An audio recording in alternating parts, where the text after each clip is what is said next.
astronauts to the moon. This is a Reader's Digest version containing many of the interesting parts of the Flat Earth theory.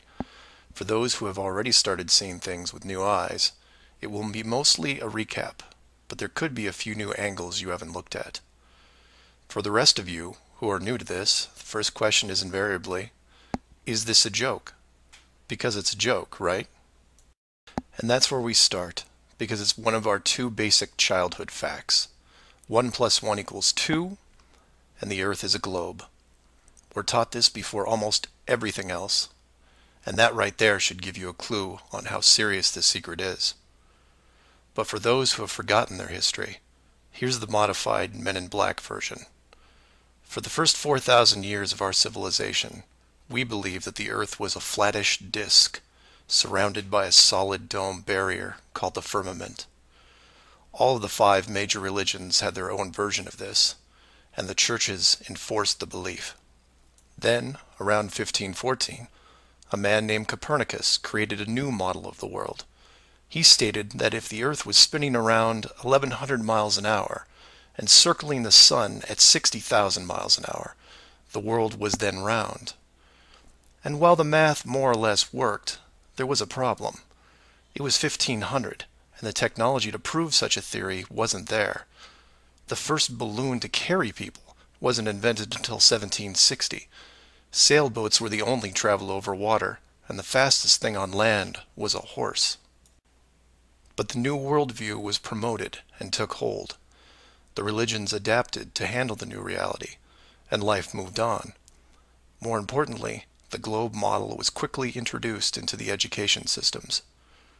Over the next 500 years, the challenges to this model faded, to the point where the globe was accepted as universally as physical laws such as gravity.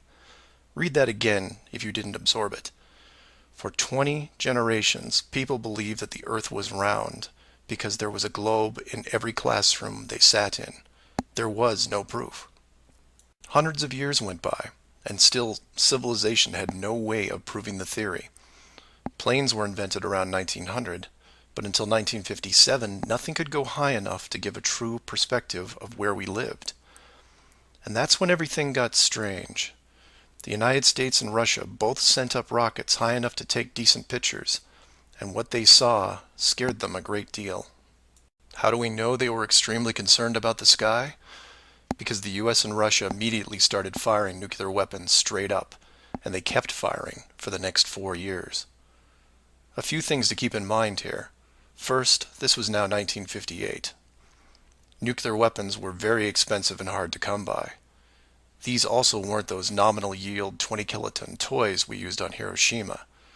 This was high kiloton to low megaton, and we couldn't get them up fast enough. And the strangeness continued in other places. In 1959, only a year into the atmosphere bombardment, 10 nations, including the United States, made Antarctica off-limits to any colonization. A treaty was put in place and to this day remains intact.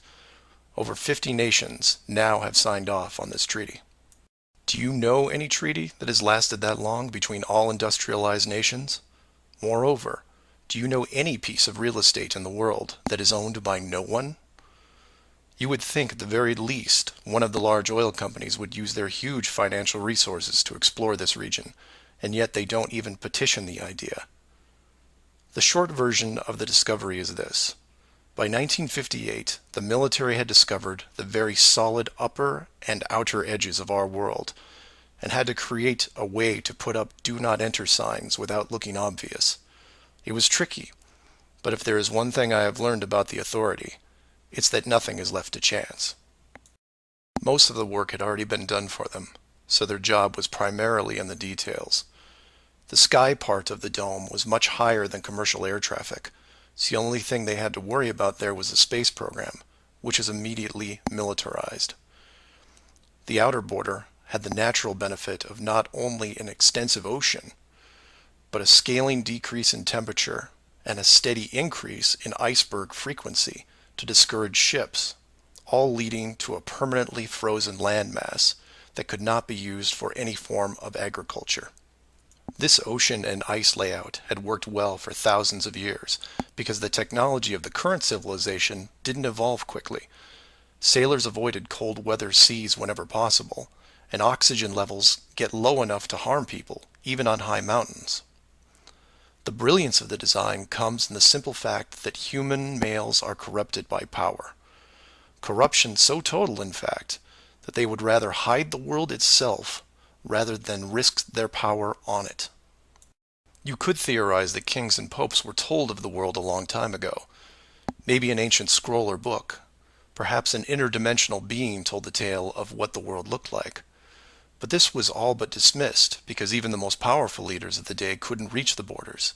And if they couldn't, what chance did the general public have?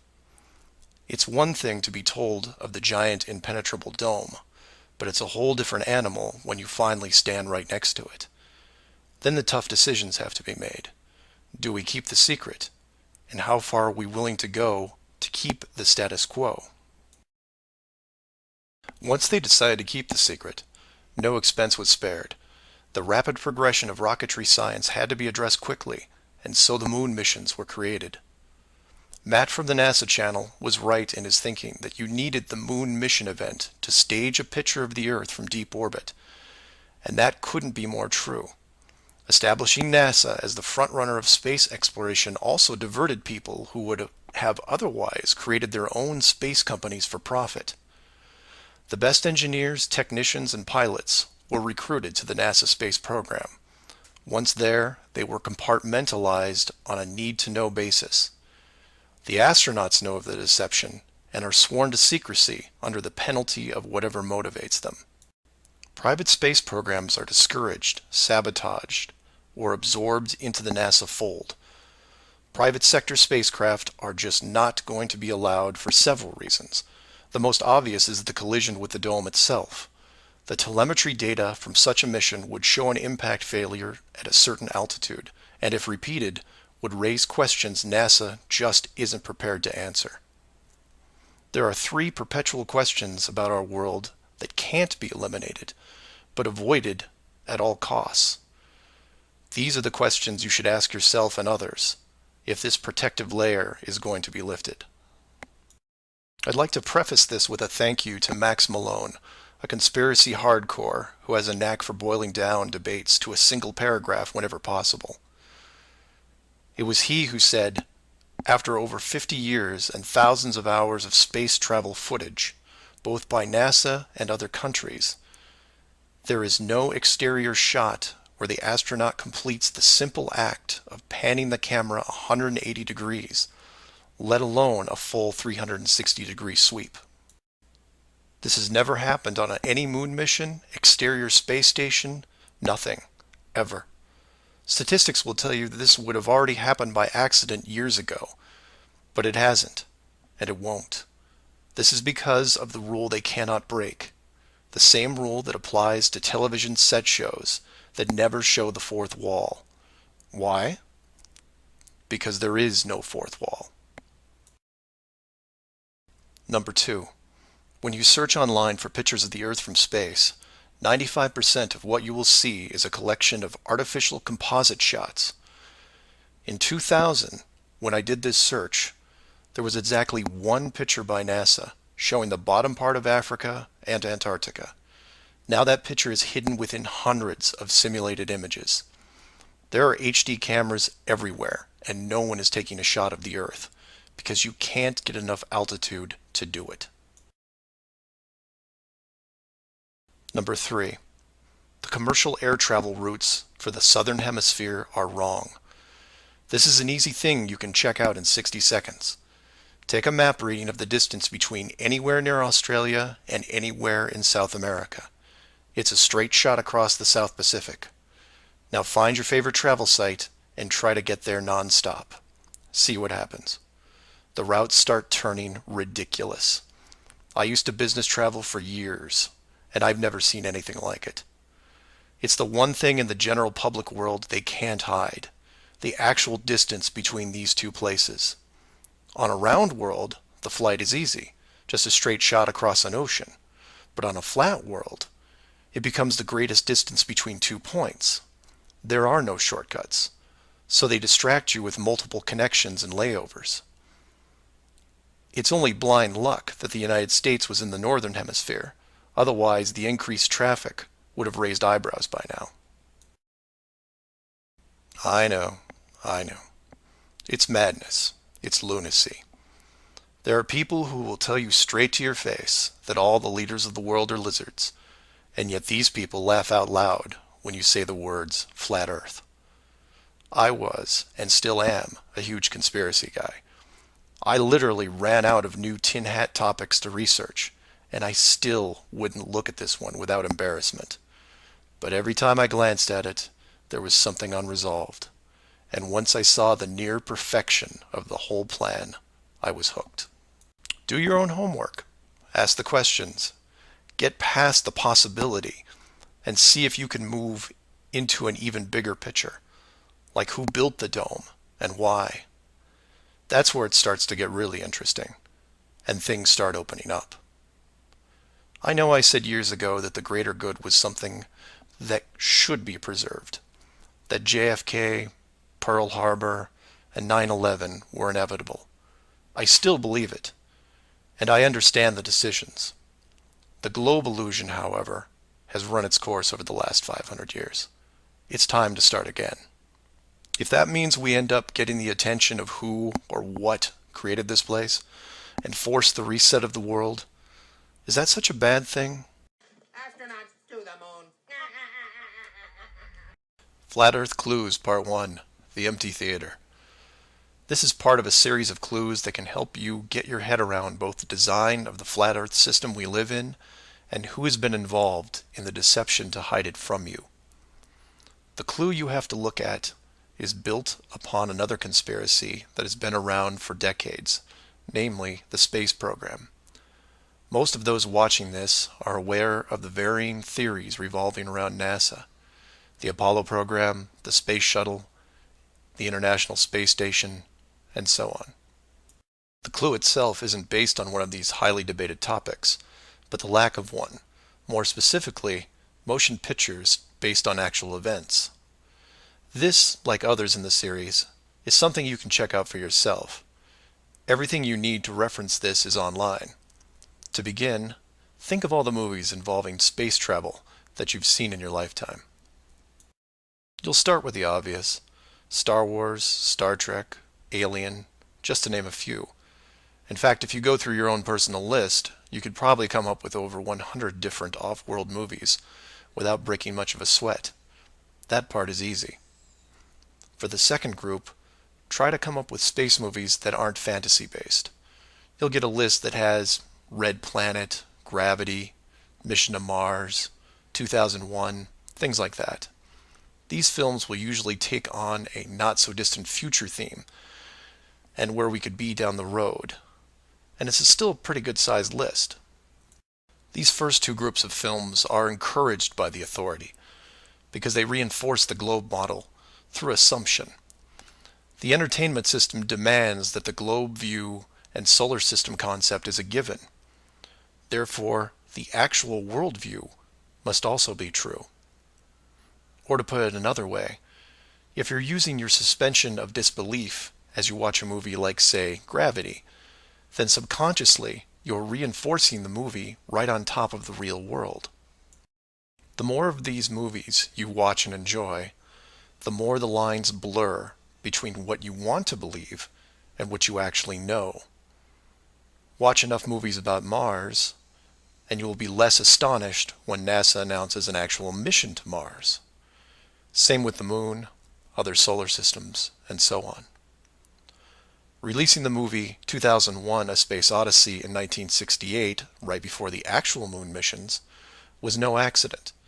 It took the greatest director of all time 5 years to make, and several people who saw the theater screenings claimed that many military groups were listed in the credits, only to be removed years later. But 2001 is just a side note of this clue. For those who really want to dig into Stanley Kubrick's hidden vision, I highly recommend the documentary Room 237. A link to it is below as well. Now you are aware of the first two groups of space films.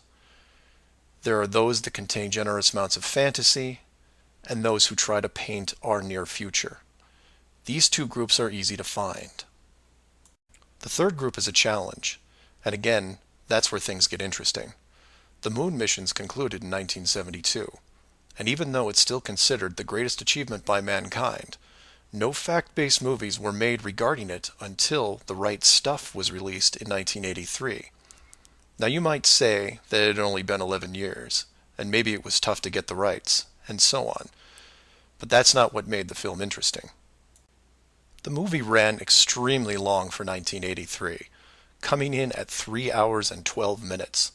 It was an exhaustive look at the astronaut selection process, the competition, and the training facility itself. But when the credits rolled 3 hours later, chronologically, they had only gotten to the low Earth orbit missions. Just for fun, Google The Right Stuff movie and see how many spacecraft you can find. It won 4 Academy Awards and did a great job at the box office, but the Apollo missions were never touched. The only other major motion picture that involved the actual moon program was Apollo 13 in 1995, a full 12 years later. Apollo 13 only covered a single moon orbit and no landing or close-up reference to the previous missions below them. And after 1995, that was it. Nothing. Hollywood is known for leaving no stone unturned, with reboots and sequels to nearly everything. Yet in almost 60 years, there has never been a single moon mission movie based on actual events. Hundreds of science fiction films reference in it. Everything from Superman to the Transformers. But literally nothing that covers the moon's surface. 6 complete moon missions involving multiple vehicles, moon buggies, playing golf, and no one wants to touch it. Now, to be fair, there was a TV miniseries in 1998 covering the subject. It was produced by Tom Hanks, who got involved after starring in Apollo 13. There has been no professional production of any kind since then. Again, just for fun, Google From Earth to the Moon TV series and see what you find. The why is easy, and the clue revealed. If Hollywood makes a movie about the moon landings, and it's indistinguishable from the real thing, then how do you know which is real? It raises some subtle questions involving stage technique and how long they've been in place. If Hollywood could fake it now, then when did they first have the ability? There is one other movie which stands out, and I mention it because I can't believe it ever got made, is Capricorn 1. The film's plot involved the faking of a Mars mission and how it could be accomplished. In short, it's part of the Conspiracy World Bible. I highly recommend it, and the link is below. To summarize, all space movies are encouraged by the authority, except for the ones that are based on actual accounts. Those are not allowed. The moon program has been buried in entertainment because the moon cannot be reached. It's either outside the barrier or just a highly rendered image, like any planet you see when entering a video game. The world is flat, and this is just one clue. So do some of your own research and ask questions. Astronauts to the moon. Flat Earth Clues, Part 2, The Bird Wall. This is part of a series of clues that can help you get your head around both the design of the flat Earth system we live in and who has been involved in the deception to hide it from you. This clue revolves around one of the most remarkable men you may have never heard of, Richard E. Byrd, and his relationship with Antarctica and the secretive missions he carried out there until his dying day. Some of you have followed the legend of Richard Byrd through the hollow Earth theory. We aren't going to be covering any hollow Earth in this video, but instead focus on the man and his involvement with the South Pole. The Reader's Digest version of Richard Byrd is as follows. Born in 1888, he became an American naval officer who specialized in feats of exploration. He was a pioneering American aviator, Medal of Honor winner, polar explorer, aircraft navigator, expedition leader in the worst environments in the world, and the youngest admiral in the history of the Navy. In addition, his list of awards takes up several pages in Wikipedia, including 3 ticker tape parades in his honor. In short, he was Indiana Jones on steroids. Some people will say that Roy Chapman Andrews was the real Indiana Jones, and you might be right. But Richard Byrd beat Indy 6 days a week and twice on Sunday. I mention all his accolades to paint a picture of credibility and trust.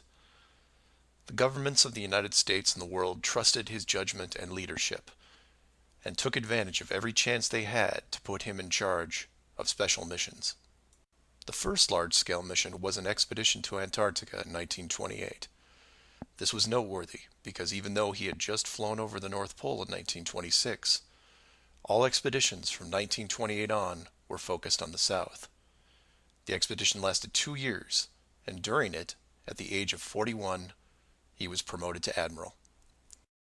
His second Antarctic expedition ran from 1933 to 1935, and his third from 39 to 40.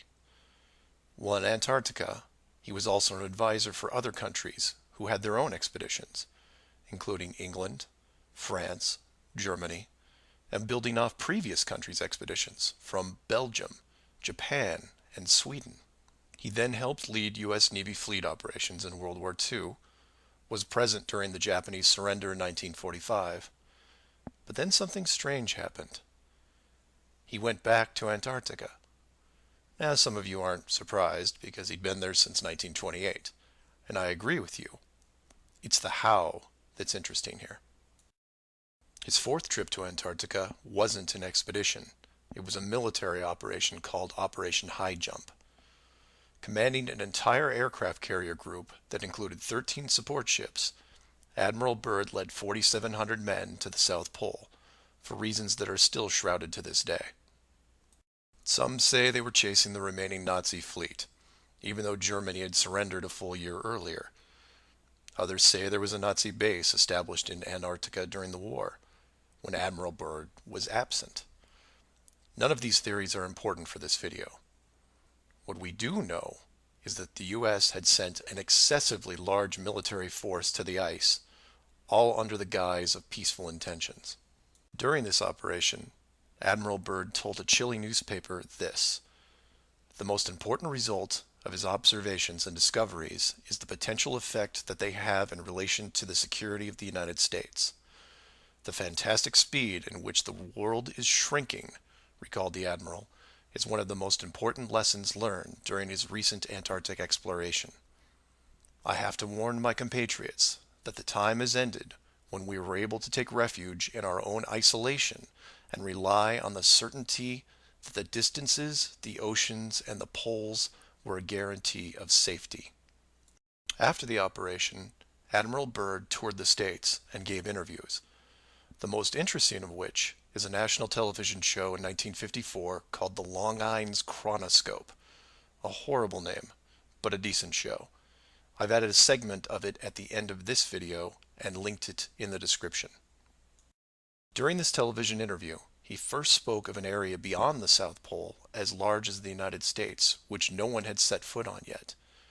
He then went on to say that there would probably be expeditions year after year because the U.S. government had really become interested. The interviewers then probed as to why the interest in the South, when any perceived military threat from Russia, keep in mind this was 1954, would be from the North.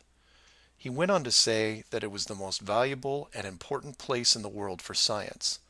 It involved the future of the nation, an untouched reservoir of untapped resources, including coal, oil, minerals, and uranium. He added that at the time of the interview, there were 7 nations currently engaged in Antarctica, including Russia, Australia, Argentina, Chile, and New Zealand. During the interview, the Admiral talked about planning the next military mission to Antarctica. It was called Operation Deep Freeze and ran from 1955 to 1956. The mission was completed, and he supposedly returned home. Now this is where you come in and say, so what? And normally I'd agree with you, except for what happened next. Nothing happened next. The missions just suddenly stopped, and that was it. No other expeditions, military or otherwise, were conducted on the continent, ever. Then a treaty was put in place banning any country from doing basically anything. The end. And if you're wondering what you're missing, it's this. Admiral Byrd goes on television, says that this massive body of land, most of which sits on a plateau 2 miles high, is rich with every resource you could ever want, energy rich, pristine, with no indigenous population or plant life, and every country that has sent teams is ready to carve it up like a big turkey. Not to mention, there's an expanse of land larger than the United States they haven't even looked at yet. And out of the blue, everyone just calls the whole thing off? There are no environmentalists in 1959. This is land of diner food and 20-cent gas. I'm calling total BS on this one. The dollar value of the initial resources find would have fueled armies of greedy companies. So what happened? They found the edge, that's what. And the last thing they were going to do was let unsupervised companies near it, regardless of the money. Even if it was hundreds of miles away, you couldn't allow resource corporations even into a safe area, and then years down the road as they expanded, tell them, oh, sorry, you can't go beyond this point. When the companies would ask why, what would you tell them? And now the interior of Antarctica is off limits, with no revisions until the year 2041. You can take tours of the outer islands, but there is a hidden line, enforced by the military, that you will not be able to cross. Because the interior is actually the exterior edge. It's there, it's hidden, and it's protected. The Earth you live on is flat. So do some of your own research and ask questions. Please feel free to email me at msargent23@comcast.net or 303-494-6631. Our very distinguished guest for this evening is Admiral Richard E. Byrd. The North Pole used to be a no-man's land, but these are the days when, by buying a ticket on a commercial airliner, you can fly across the North Pole and drink a cocktail at the same time. Yet only 60 or more years ago, about 35 years ago, our guest tonight found out whether there was any land north of the North American continent. He made that first discovery flight, and I must say that Admiral Byrd, our guest tonight, is not only our greatest living explorer, but he's been an inspiration to countless Americans. Admiral Byrd, you've been to both the North Pole and the South Pole. Is there any unexplored land left on this Earth that might appeal to adventurous young Americans? Yes, there is. And not up around the North Pole, because it's getting crowded up there now, because they find out it's really usable, not only to live in, but militarily.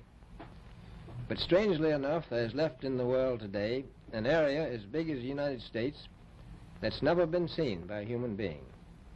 And that's beyond the pole on the other side of the South Pole from Middle America.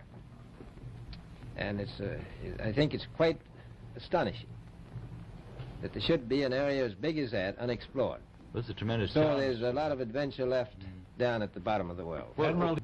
Admiral, an expedition to which I believe you're the advisor is now en route. What is that expedition doing? Well, that's the icebreaker Atka, and it's a reconnaissance expedition.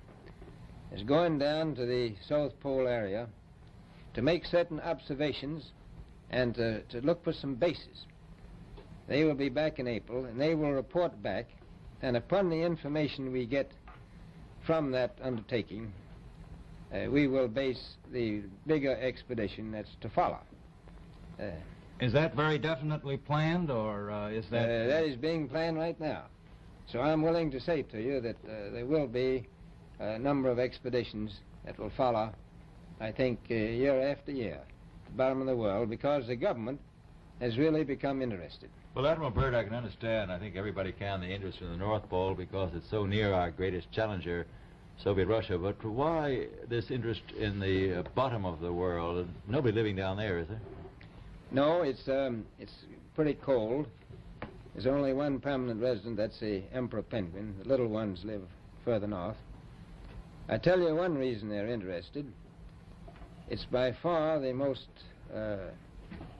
valuable, important place left in the world for science. That's why the scientific groups all over the nation are really interested. But more important than that, it has to do with the future of the nation, those to come after us, or even during your lifetime, because it happens to be an untouched reservoir of natural resources.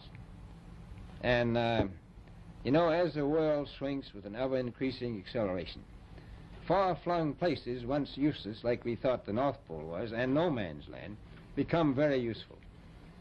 The bottom of the world will be important, not only to us, but to our allies.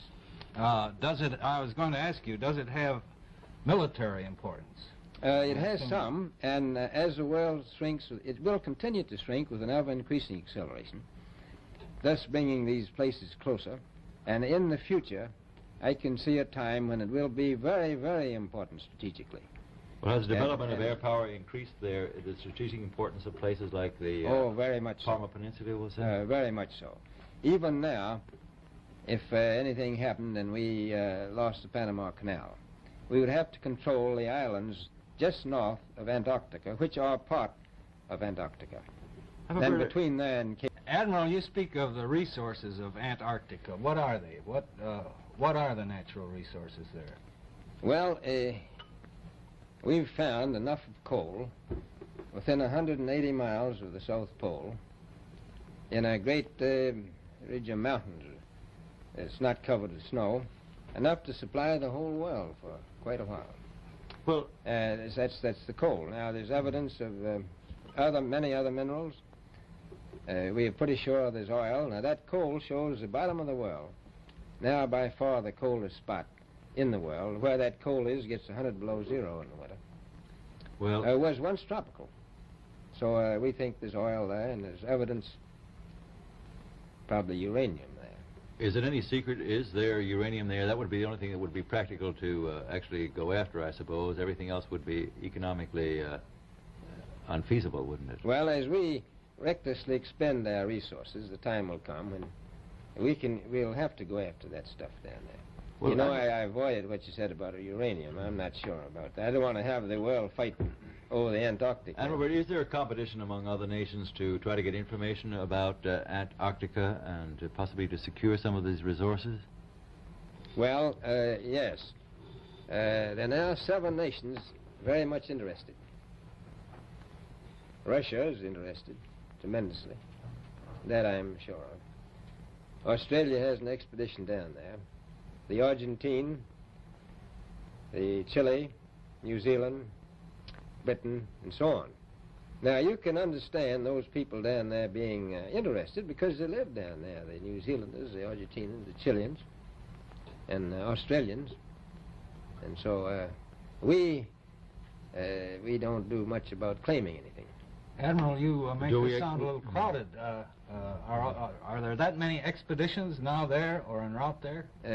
Well, you know, as I said, it's the most peaceful place in the world, but I don't think it will be for long because of this intense interest on the part of other nations and this nation. Astronauts to the moon.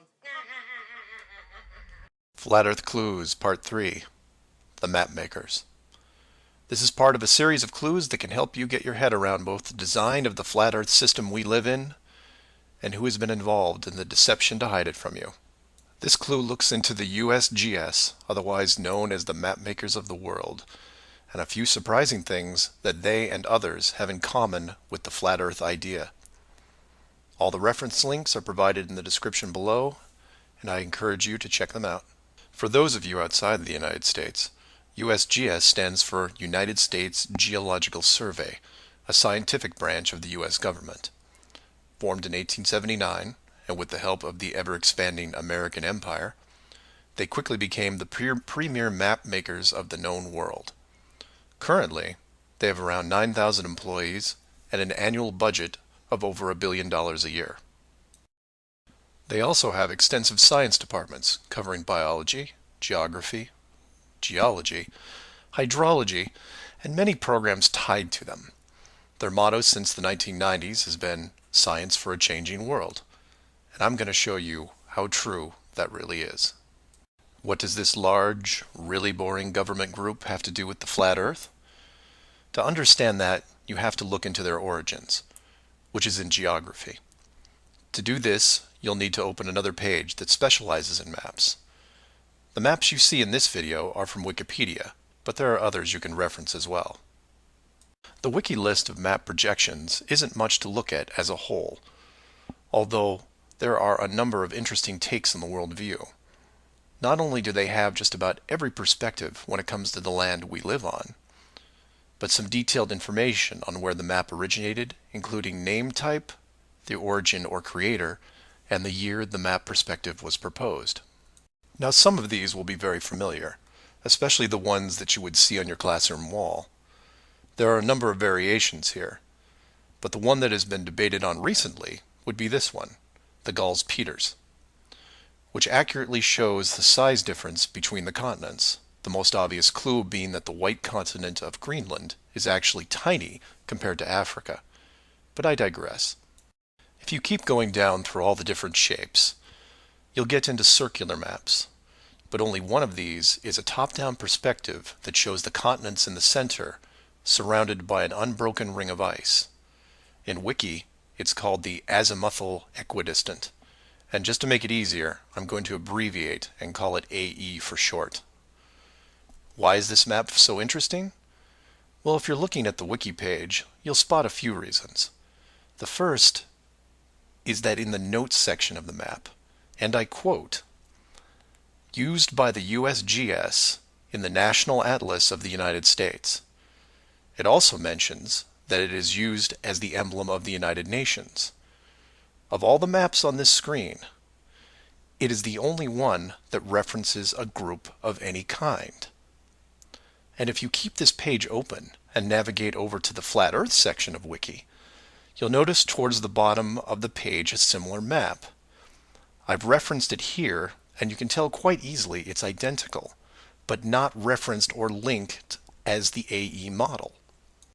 To make things even more strange, we go back to the USGS model, and you see that it was first proposed 1,000 years ago, and you may think, well, that's a bad link. So you compare it with the person who proposed it, and you get this guy, Al-Biruni. Who was Al-Biruni? Well, he lived around 1,000 years ago and was considered one of the greatest scholars of his era, schooled in multiple sciences. Have you ever heard of him? I hadn't. Maybe it's multiple bad references in Wiki. Well, no, because NASA knows who he is and named this moon crater after him. So why is the USGS using a version of the world map designed by a 1,000-year-old Persian scientist? Because it's correct. That's why. So to be clear, let's compare them again. The United Nations flag, the USGS official map of the Earth, and the Flat Earth model. All identical, but one isn't recognized and instead ridiculed as an outdated look at the world. And this is one of those political quandaries that the authority gets stuck in. The short version is this. The government is on the same page as the Flat Earth, but they can't admit it, even in confidence. We know the Earth isn't flat, they say, but it really is. We know you use the same map as we do, but ours is just an image. And anyone who says differently is obviously crazy. It makes you wonder how long the USGS has been using that model as an official reference. The United Nations started using it for their logos in 1945, and then made some final adjustments in 1947.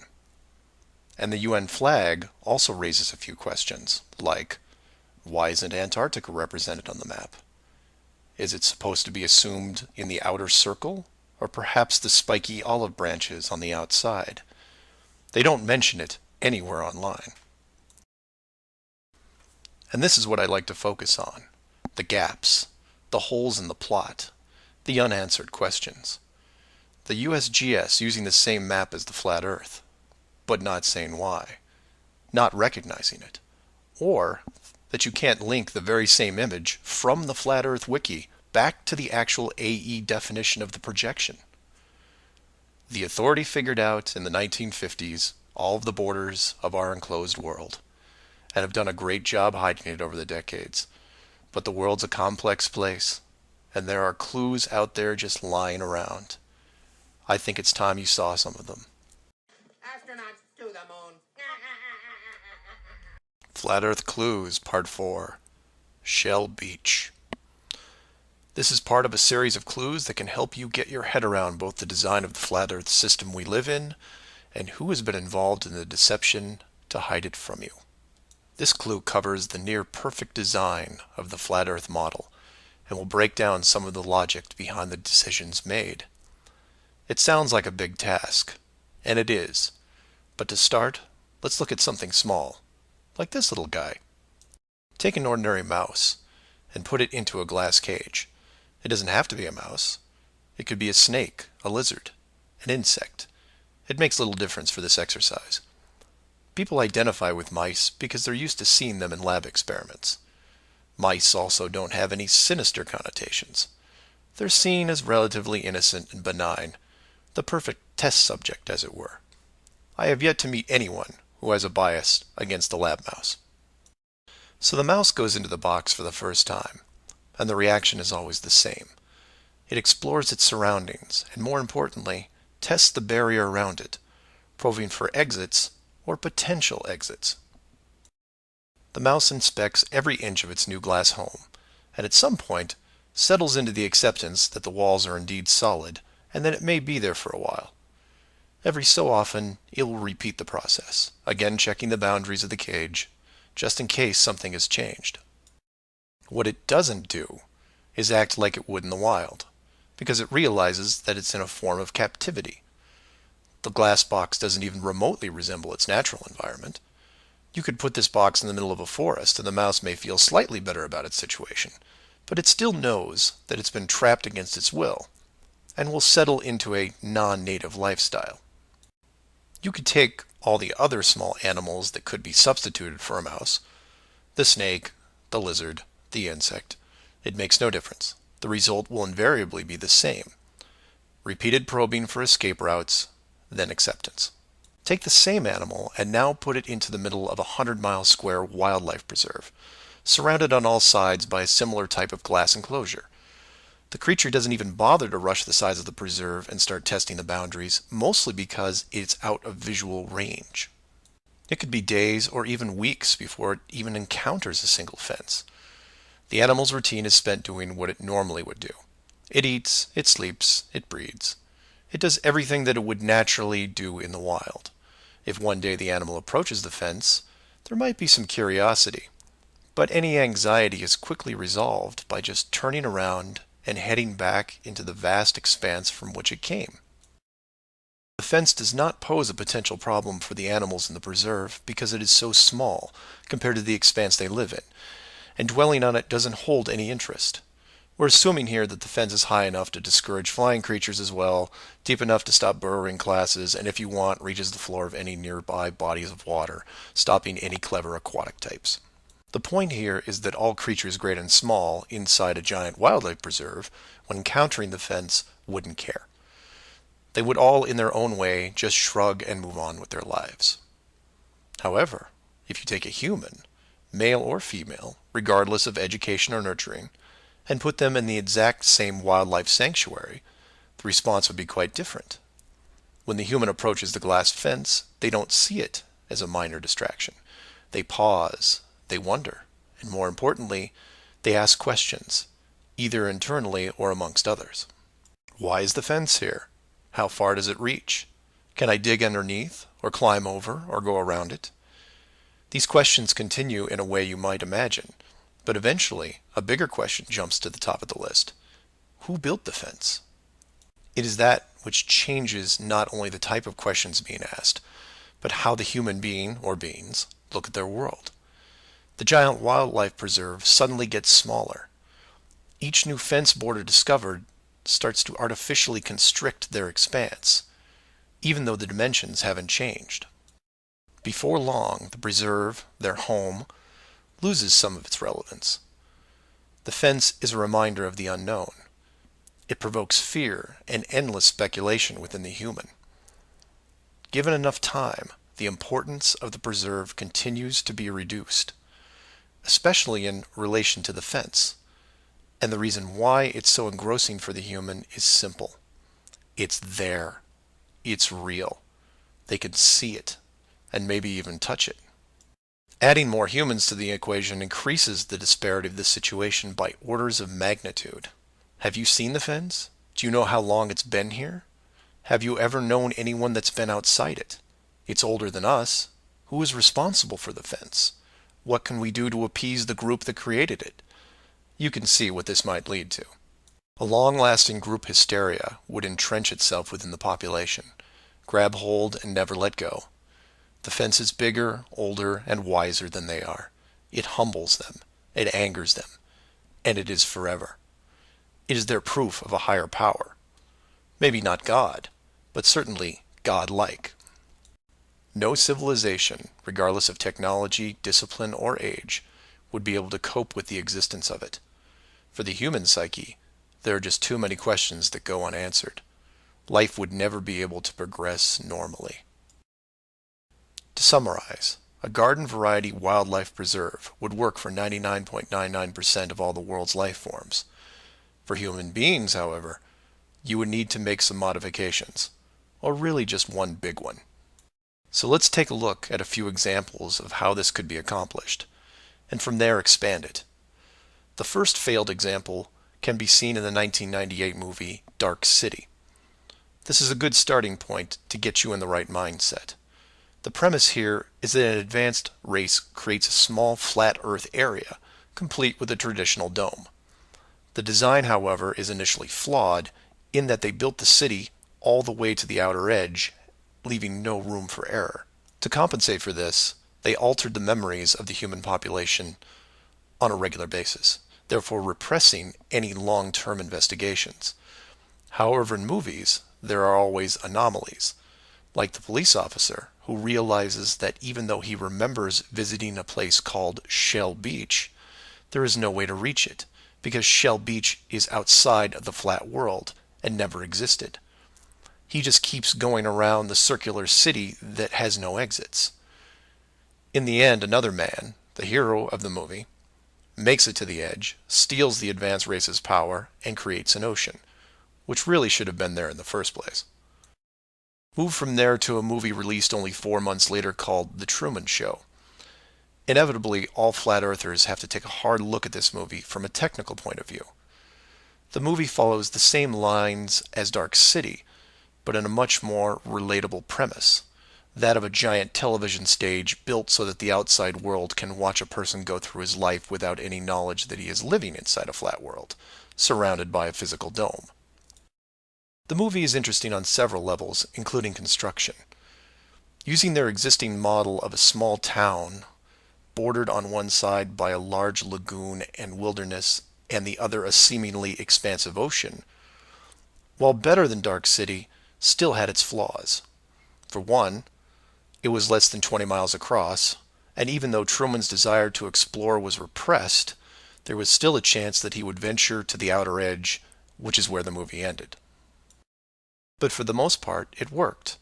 Truman believed the entire scenario because he was born into it, and then lived 30-plus years without any reason to doubt where he was, which could be said for any of us.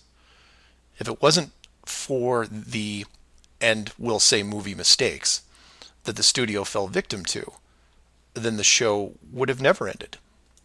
And this then raises hypothetical scenarios like, how many kids like Truman could you have raised inside that dome? 10? 50? Now, logistically, you can see how it might be problematic in keeping tabs on that many kids, especially as they got older. But with enough sleight of hand, it could be possible. A fictional situation just like that was made into the 2004 movie, The Village. And even though it turned into one of those M. Night Shyamalan plot twist things, the premise was very feasible. A wealthy group of idealists buy a large parcel of land in an existing wildlife preserve, create a small town from the 1800s and raise children there. They pay off government officials to keep planes far away and spread a myth that monsters live in the forest. As far as the kids are concerned, they actually are living in a small Pennsylvania town in the 1800s. And being born into it, why wouldn't they? If the story continued, eventually the elders that founded the town would all pass away, leaving the children to pass on the legacy, free from any burden of guilt that their world was not what it appeared to be. And keep in mind, this was done with very little land manipulation and no dome. This then circles back to how many actors the fictional Truman Show really needed to hire. Other than the leads who did product placement, the rest of the town could actually just live their lives like anyone else. Use phone lines to call outside, go to restaurants, watch television at home, and so on. But again, I digress. Assuming the technology was possible, how many people like Truman could you keep in a dome the size of, say, a state that was hundreds of miles across? Probably thousands. If you kept expanding the size of the dome to a few thousand miles, well, then you're talking millions. But when it gets that big, something interesting happens. You don't need the actors anymore. Start it up like The Village, and within just a few generations, everyone is oblivious. And you can leave them to their own devices. Starting to sound familiar? In fact, the larger you make the enclosed world, the less micromanaging needs to be done. It gets easier as it scales up. This brings us back to the missing modification you need for the human race. To keep the storylines consistent and remove all the hocus pocus of monsters in the woods or that you can't get to Shell Beach, you place in gradual negative reinforcement, one that creates an illusion of choice. Say, for example, that Truman went out in the sailboat the same as before, but this time the dome was twice the size and the simulated ocean far larger. How far would he travel before getting hungry, thirsty, or tired? The movie ending is then in doubt. And if you compare this scenario where you are now, then you start to see it. Look at the flat Earth map again. Continents grouped in the center, surrounded in all directions by hundreds of miles of salt water. Think about how much further ancient ships would have traveled if you could drink what you were sailing on. As you move closer to the edge, the temperature starts taking a nosedive. Then you start seeing icebergs. If that doesn't stop you, then you run into what we call Antarctica, which is a steep climb 2 miles up with no plant life or indigenous livestock animals. And if you had the wherewithal to make it that far, you would still have hundreds of miles of endless ice and snow. It's easy to see why so few people have gone the distance. Compare this to the upper ceiling, which is much easier to maintain. You simply decrease the oxygen rates so that every 1,000 feet up it gets more difficult to breathe. This slows down exploration over mountain ranges and discourages limited control flight, such as balloons. Also keep in mind that the dome itself doesn't have to be that high in relation to the outer ring. With commercial aircraft capping out at 10 miles and rockets less than 400, the dome would actually look more like a stadium roof, depending on how you wanted to display things like the sun, moon, and stars. An enclosed world with these type of safeguards would be able to sustain an unknowing population for, say, what, 4,500 years? Then you could artificially introduce a globe model into the scientific community before the civilization technology reaches a point that could lead to discovery. And 500 years later, here we are. A civilization inside an amazing structure, doing what we would naturally do, while the authority stands by the gate and fears the consequences if we ever found out for ourselves. So do some of your own research and ask questions. Astronauts to the moon. Flat Earth Clues, Part 5, The Status Quo. This is part of a series of clues that can help you get your head around both the design of the flat Earth system we live in and who has been involved in the deception to hide it from you. This clue covers the inevitable and sometimes frustrating question of why the authority would go to all the trouble of hiding the flat Earth.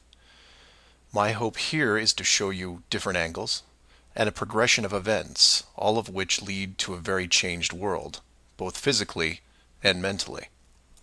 To open, we have to go way back to when the world was a much more simple place.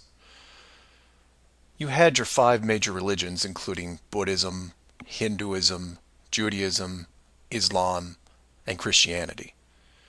Each of these groups had their own version of what is known in Genesis as the firmament, or the flat circular world enclosed by a solid dome-like barrier from where the creator, or creators, looked on.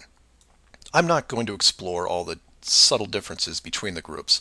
Suffice it to say that it's interesting that despite their differences that led to acts of horrible violence between them, there was no real Earth model debate.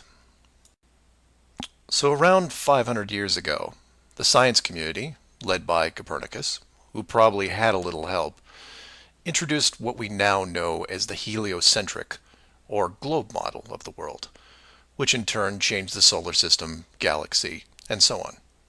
The religions, seeing that this globe model was gaining popularity, feared a loss in the fan base, so they all adapted their religion to include the globe model. From their point of view, it was a small change from a circular to a globe world, and really, in a few generations, who would remember anyway? So the churches, mosques, temples wrapped up their flat earth model in a metaphoric soft cloth and put it in the drawer with the good silver for safekeeping. Remember this, because we'll come back to it later. And hundreds of years went by, with science promoting all the aspects of the globe, and the religions promoting their beliefs upon this globe. The world kept spinning, so to speak, and everyone was happy. Then in the early part of the 1900s, you get this pesky explorer named Richard Byrd. He has family money, all the right connections, and secures basically unlimited funding and the government green light to probe every piece of unseen territory there is. It was inevitable, I guess. A young man who has an unquenchable desire to see all that there is to see, and then granting him the tools needed to accomplish this goal. He pulls a Truman and gets lucky, crossing the vast salt ocean, avoiding the icebergs, arriving at the frozen coastline, and he keeps going. He was never going to stop. One day, after crossing hundreds of miles of high-altitude ice and snow, Admiral Byrd sees it, a barrier. And to him, it's just a barrier, not the barrier. He is but a tiny speck in front of it. It stretches out on both sides as far as he can see, and straight up so far that he can't discover the beginning of the arc. The great explorer now has a new challenge, finding the shape of this thing. It's much like a blind man describing the elephant. Until you feel out the whole thing, what do you really know? If you look at the AE, or Flat Earth Overhead Map, you see the problem. To even determine the scope of the outer wall, you have to circle it. It would have taken months, if not years. You could use a series of ships going in opposite directions, or planes, but there are refueling stations that need to be built, and so on. His task was challenging to say the least. Admiral Byrd kept laying the groundwork of the great discovery until his eventual death in 1957. A year later, the United States and Russia found the upper edge. From there, the math was easy, and moreover, you could actually see the real world. Then, of course, there is the decision, or deception, depending on how you looked at it. The authority made the call to hide the actual shape of where we live, then sealed off the outer edge from prying eyes, and created the space program not only to reinforce the globe model, but to control it. There was really only one reason they cared about this, and it takes a while to process. So let's look at the immediate effects of actual disclosure and work our way up to the authorities' biggest fear.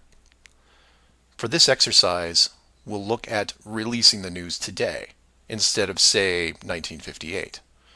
While 1958 would have been easier, it's much more relevant and entertaining to explain it in modern terms. We start with a press conference by, let's say, the United Nations, who have discovered that the world is indeed enclosed in a giant high-tech dome of unknown origin and age. The public reacts with wonder and awe, trying to take in the sheer scope of this announcement. Facebook crashes, Twitter crashes, entire mobile networks crash. It's like hitting a beehive with a sledgehammer. News organizations around the world send teams to the outer edge to confirm the finding, and the general public is glued to their media devices. That's the good news, the excitement, the revelation, the positive shock. Then the bad news starts coming in waves, some of which you might not expect. The first is the immediate disbanding of NASA and all other world space programs, for obvious reasons. Most governments will secretly pardon these groups and keep them immune from class action lawsuits, the lawsuits themselves coming from NASA investment groups, claiming fraud. Regardless, everyone at NASA, despite their good intentions, is out of a job overnight. And this is where you would say, good, they deserve it. About time they stopped lying to everyone. Oh, but it doesn't stop there, because every contractor and subcontractor that are exclusively tied to NASA, they have to shut down as well. Fine, a few thousand jobs lost, no big deal. And the ripples continue to spread, some bigger than others. Observatories all over the world close their doors, and the reasoning is this. If you've been looking at the ceiling for decades and couldn't tell it was a ceiling, then what good are you? Every university in the world that has an astronomy or astrophysics program, well, they don't anymore. Stephen Hawking, his book writing days are over. Carl Sagan, no more nova in syndication, I guarantee it. Those professors are going to have to retool their skills and be prepared to answer one giant question. How did you not see it? Weren't there clues? People start finger pointing, and it will continue for years. And still my fellow flat earthers will say, well, hell, that doesn't sound too bad. So some nerds around the world lose their jobs. So what? You don't get off that easy, is what. The finger pointing at the now defunct NASA will then turn to finger pointing at the government, who directed the whole thing. This is where we run into some dangerous ground, involving things like the Ark of the Covenant, the Holy Grail, and the Ring of Power. And you say, you lost me. I was with you until you started bringing up religious artifacts from movies. And you're supposed to be lost. Of the 5 major religions we mentioned earlier, those being Buddhism, Hinduism, Judaism, Islam, and Christianity, none have been able to produce a supernatural object over the last 5,000 years. And trust me, it would be beneficial to do so. The Ark of the Covenant would benefit Judaism, the Holy Grail Christianity, and the Ring of Power, well, that benefits someone else. Maybe I'll leave alone for now. The point is that all religions are actively seeking their leverage against science. You've heard of the division between church and state. Well, here it is. Advantage church. The barrier becomes a giant religious symbol, and since it is backed by the Big Five, it also becomes universal. The Big Five then go into their drawer with the good silver and pull out this belief that was forgotten but not lost, and say, we knew it all along, and science lied to us. Temporarily, all religions unite against science, who has been only moderately weakened by the removal of their astronomy and astrophysics divisions. But the public won't care, because they will listen to the group shouting the loudest, and no one yells louder than the church. They will scream with righteous fury that the dome was built by our God, your God, and the people will turn to science and hear nothing but crickets. And that's where the world changes, because in times of great stress, the public will want words, and while religion has no shortage of them, science simply is incapable of taking leaps of faith. I'll take a glass half full approach and say that anyone listening to this is probably an intelligent, rational person, one who can make informed decisions outside of the conventional doctrine. But for every one of you, there are hundreds, if not thousands, of mouth-breathing troglodytes who will not walk but run to the respective house of religion and say, "You were right about this. What else can you teach me?" This is what fills the current authority with pause. The unknown response to that question. Will religion take the high road and work with what remains of science to discover the truth? It's possible, I suppose. It's also possible that religion will combine this technologically advanced society with a revitalized and aggressive doctrine that then transforms daily life into something that makes the book 1984 seem like a Saturday morning cartoon show. I'm hoping that mankind will prove me wrong, but so far, that isn't the case. Astronauts to the moon. Flat Earth Clues Part 6, Depth Perception. This is part of a series of clues that can help you get your head around both the design of the flat Earth system we live in and who has been involved in the deception to hide it from you. This clue looks into the inevitable design question below the surface, or more specifically, how thick the flat Earth design would need to be. To start, let's quickly recap the design features so far. A basic dome structure made up of advanced high-density material, thousands of miles wide, and at least 100 miles in height. The ceiling of said structure being projected upon by an ultra-high-definition system using super LED technology and a combination of 2D and 3D imaging to simulate all celestial bodies, including sun, moon, stars, and so on. This ceiling is then protected by a scaling decrease in temperature and oxygen levels to the point where human life isn't naturally sustainable above 4 miles. The lower surface of the dome structure consists of an organic layout of continents grouped at the center, ensuring that no land bridge exists to the outer ring. This is then surrounded by hundreds of miles of salt water in order to limit sea travel. The salt oceans are then adjusted with a scaling decrease in temperature as the outer area is approached, to the point where salt water freezes, forming icebergs, further reducing sea travel. The outer ring is then elevated to a height of 10,000 feet, reducing oxygen levels, and a buffer zone of 300 miles is created. This zone is devoid of all life forms that could be used as food, further discouraging land travel. That all sounds pretty good. But we left out one thing: depth. Keeping human beings away from the ceiling is easy, because it requires higher technology. Protecting the outer ring is a little more difficult, but can be accomplished with layers of negative reinforcement. Protecting the actual common ground is a different challenge, because digging is basic. Everyone knows how to use a shovel, and most construction requires a generous amount of digging. In addition, natural resources such as coal, oil, minerals are harvested through large-scale digging operations. So it's safe to say that any human population is going to be digging a lot of holes, because it's easy and it's necessary to continue their way of life. That being said, how thick would you need to make the flat Earth model so that people didn't accidentally dig their way through?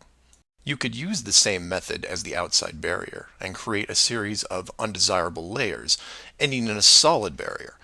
But the ever-expanding increases in general population would create an unnecessary risk. If the bottom of the flat Earth was composed of, say, an unbreakable material, this would pique the digger's curiosity, and if repeated all over the world, would raise suspicions of design. While a solid barrier works at the end of a frozen wasteland where no one is venturing, or allowed, it doesn't do much if it's found in a mining quarry or someone's backyard. For that, you need something that hasn't been used up to this point: a scaling increase in temperature, all the way to an ignition flashpoint and then beyond.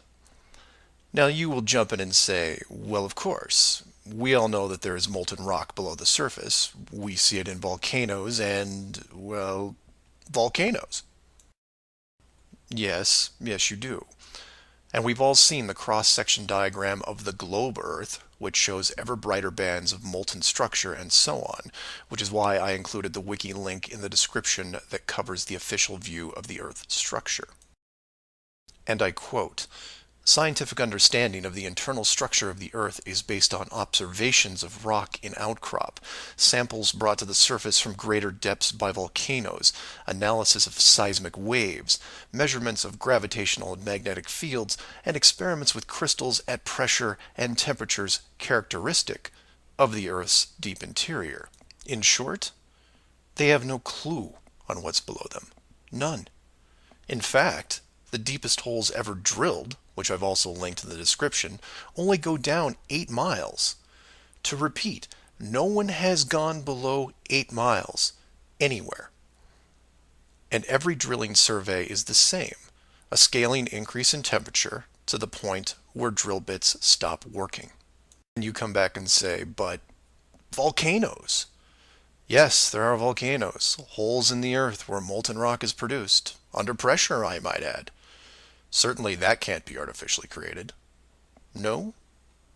We can melt rock right now. It's called a smelting plant. What do you think your car is made out of? Melted, reformed, and polished rock. We have the technology to do this. It all comes down to scale. Create a large set of furnaces at, say, 50 miles below the surface that can melt and pump molten rock. And you say, what would the furnaces be made out of? Oh, I don't know. How about the same dome material that can withstand nuclear weapons? So you take the molten rock, locate a few random access points on the surface, and the rest comes naturally. Volcanoes also reinforce the Earth structure model that the molten rock goes all the way to the core, which then in turn reinforces the globe model, and then we're back to where we are now. A smoldering globe flying through space at high speeds that from a design standpoint makes no sense. So how thick would the flat Earth model floor need to be? Oh, for common use, say less than 100 miles, similar to the ceiling in scale. Large heat generators placed in a pattern, a thin layer of molten rock 10 to 20 miles down, which is really just a geologic pipe system to help with the generation of terrain. And there you have it, an efficient way of discouraging all those digging humans from reaching too far, combining a physical barrier with a mental one. 8 miles down and you're going to tell me what the entire core looks like? Give me a break. Astronauts to the moon. Flat Earth Clues, Part 7, The Long Haul. This is part of a series of clues that can help you get your head around both the design of the flat Earth system we live in and who has been involved in the deception to hide it from you. This clue looks into a topic I only glanced at in the original guide, which is the southern hemisphere, or in the flat Earth model, the land masses closest to the outer ring. I like to give credit where credit is due, and the long haul title was given to me by a fellow flat earther who did some of the same research I did. The summary of the video is this. If you are looking to show someone how to view the flat Earth from a practical point of view, this is the example I would use. I'm going to show you how strange the world looks using just a few websites, some simple math, a couple minutes, and your brain. You don't have to write anything down, unless you want to, of course. I'll give you everything you need on screen and break down one of the examples as well. I'll also link the sites in the description for reference. First, here are some websites that help you calculate distance. The GPS on your phone already does this, and you may have an app as well, but here are some dedicated examples. Timeanddate.com, tripit.com, distancefrom2.net, worldatlas.com, freemaptools.com, and travelmath.com. If your favorite isn't listed here, like Google Maps, then use whatever is most familiar to you. Now we are going to look at two specific groups of cities. The first group is going to be from the area around Australia, including New Zealand. We'll call this Group 1. Group 1 includes Melbourne, Australia, Sydney, Australia, Perth, Australia, Auckland, New Zealand, Christchurch, New Zealand, and Hamilton, New Zealand. The second group is going to be some cities in South America, all in the southern hemisphere. I mention this because if you go high enough, you will run into a few cities that won't work. Group 2 includes Rio de Janeiro, Brazil, Sao Paulo, Brazil, Brasilia, Brazil, Buenos Aires, Argentina, Lima, Peru, and Santiago, Chile. Again, there is a link in the description with many other airports. Now, these two groups are interchangeable, as you would imagine, so you can start or end with either group 1 or 2. The results will be the same, and just to make it interesting, I'll use a slightly different example which a fellow flat earther did the legwork on and show you that even these two groups aren't exclusive.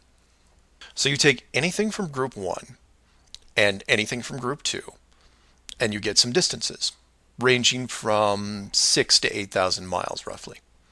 That's all I want you to do here is get that part in your head, noticing that the route is bent because they have to account for the curvature of the Earth. All these directions are what you would expect, a straight shot over the South Pacific Ocean. Now, just to prove it's not an exclusive route, instead of starting in, say, Rio and landing in Auckland, I'll start what should be the opposite side, in Cape Town, South Africa, which is roughly the same distance on a globe Earth coming in at 7,300 miles. Notice on the map it's still a straight shot through the Indian Ocean and not crossing any countries, an easy route. I try to book my flight. For this example we use Travel Math, but you can use whatever is easiest in your country, like Priceline, Expedia, Travelocity. It will make no difference because they're all tied to the same system. And this is when everything goes wrong. So the first leg, the airlines don't send me due east, but instead shoot me 4,700 miles almost due north to Dubai. Okay, maybe we're just picking up people. Seems a bit excessive, but I'll go with it. I'm probably comfortable in my seat drinking vodka tonics anyway. And from Dubai, it should be a straight shot home to Auckland, right? No. Now they send me southeast to Melbourne, a mere 7,300 miles. And then finally a third leg from Melbourne to Auckland coming in at around 1,600 miles. I'm rounding up or down to make the math easier. Regardless, the total miles for this flight is almost double what should be expected, coming in at 13,600 miles. In addition, the trip took me 37 hours. How long should it have taken? Well, in a 777, about 12. Now this is where you come in and say, well, it's probably an isolated incident, or some strange connection thing. You know how the airlines are. Oh no, my friends. We can do this all day. This roulette table is rigged, and there is no way to get a fair game. The first part of the clue is the utter lack of non-stop flights from anywhere in this hemisphere, which is why I gave you multiple cities in each group. And here's the plot hole for you. Flying from international cities like Sydney, Rio, Santiago, or anywhere else close by, you can't get a single non-stop flight, no matter how much money you pay. I tried to do this for an entire night, and it was like playing an online casino game, one that I was losing most of the time. The connections kept coming in like spam windows. Start in Christchurch, go to Auckland. Start in Auckland, go to Sydney. Start in Sydney, go to Dubai or Los Angeles or somewhere else that makes no sense. Some of these connections took the trip over 50 hours to complete. Go ahead, try it yourself. You may find one nonstop. But even then, the strangeness doesn't end there, because the speed is wrong. For reference, I included an optimum cruising speed guide from a commercial pilots forum that lists all the international aircraft used in these routes. A 777, the current state-of-the-art flagship plane, designed for maximum fuel efficiency, has a cruising speed of 640 miles an hour. 7,400 miles comes in at around 12 hours. Try to find this route. It doesn't exist. It can't. The closest I came was a one-connection flight with a 3-hour layover. The total flight time was 20 hours. 20 take away 3 is 17, not 12. And this might work if the plane was doing, say, 430 miles an hour. But it's not. In fact, the slowest cruising speed I found was an older Airbus just around 593. But this is all just numbers, right? It is until you pull up the flat Earth map and look at the farthest 2 points, which just coincidentally are anywhere in Australia and most of South America. Or my example of Lower Africa, which you can see isn't west at all. It's a shell game, and a very good one at that. Keep people guessing with multiple connections and layovers, jumping from city to city. People just sit in their seats, trying to sleep through it. And then it hits you. Well, the pilots would know, right? They fly all day, every day. Certainly, they would have figured it out by now. Some of them would get suspicious, sure. Any decent navigator will be able to work out the speed, fuel consumption, and odd connections. But imagine what they would have to get their head around. First, they would have to ignore the world GPS system that has been leading them to their destinations without error. If you want some interesting side reading, check out the link on the history of the GPS. And I quote, "Developed in 1973 to overcome the limitations of previous navigation systems, integrating ideas from several predecessors, including a number of classified engineering design studies from the 1960s. Oh, and by the way, was created by the Department of Defense, the same people that closed off Antarctica." GPS went fully live in 1995. So if you were a pilot before then, you might have been able to pick up a breadcrumb trail. After that, very difficult. Plus, let's say you did figure out that something was off. Who exactly would you tell? The FAA? You would be looking around and wondering why you were the only one to see it. And then what? You make the leap of faith and see that the entire map system is wrong? Never gonna happen. You might as well just tell them that an alien spacecraft followed your plane around for 2 hours. We know what happens then. Start playing Flight Time Casino for yourself. See what interesting things you can discover. And while you're at it, show it to any pilots that you know. But don't forget to leave the words flat Earth out. Because that's crazy, right? Astronauts to the moon. Flat Earth Clues, Part 8. The Creative Force. This flat Earth perspective takes a look at the design from the ever-present why standpoint. And although it will review some of the dome technical features already discussed, I'll try to do it from a different angle, or more specifically, why I might build it. Someone mentioned to me recently that while the dome was a very big concept, it made the world much smaller. Kind of like what Admiral Byrd expressed in an interview all those years ago. This someone also said that it made them sad, which I understood. And while I did what I could to comfort this person, I realized that I could have done more. So this video is for the people who look upon this world with their new eyes and start drifting into a state of melancholy. To preface, this isn't jail, nor are you lab rats. And before I'm done, I hope to show you a version of why.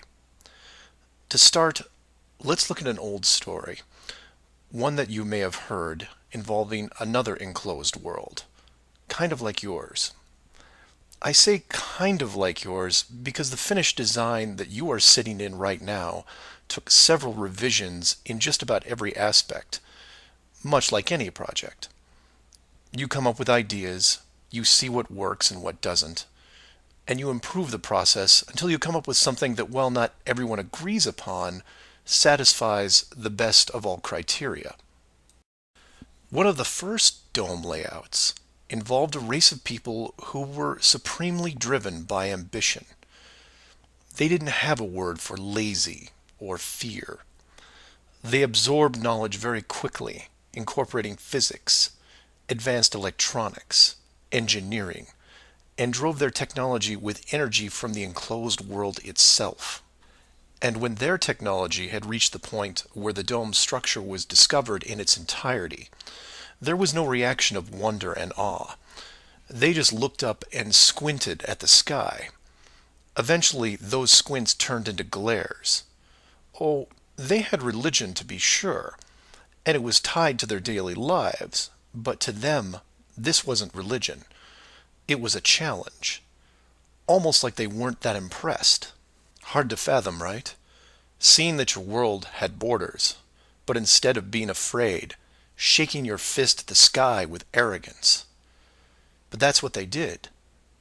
So much confidence and might that when they found out where they really were, a new priority was created.